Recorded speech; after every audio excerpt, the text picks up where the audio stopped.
রূপের অহংকার, গুণের অহংকার, নাকি ক্ষমতার অহংকার?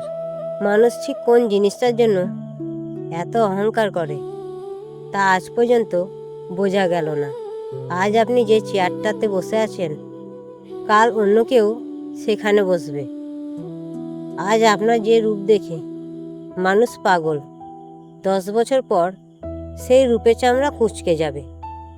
এই পৃথিবীতে কোনো কিছুই চিরস্থায়ী নয়, শুধু একটা জিনিস ছাড়া, তা হলো আপনার কর্ম এবং আপনার স্বভাব। একটি গাছ থেকে হাজারটা দেশলাই কাঠি তৈরি করা যায়, কিন্তু একটা মাত্র দেশলাই কাঠি একটা গোটা জঙ্গল পুড়িয়ে ছাই করে দিতে পারে। ঠিক তেমনি আপনার হাজারটা ভালো গুণকে ধ্বংস করার জন্য আপনার ভেতরে একটা মাত্র অহংকারই যথেষ্ট। সময় যখন বদলায় না, তখন রাজাও ফকির হয়ে যায়। আজ আপনি উপরের তলায় আছেন বলে নিচের তলার মানুষকে মানুষ বলে গণ্য করছেন না। মনে রাখবেন, লিফট নষ্ট হলে আপনাকেও কিন্তু ওই সিঁড়ি দিয়েই নিচে নামতে হবে। তখন ওই ছোট মানুষগুলোই আপনার পাশে এসে দাঁড়াবে। মাটির তৈরি মানুষ আমরা, একদিন মাটির বুকেই মিশে যেতে হবে।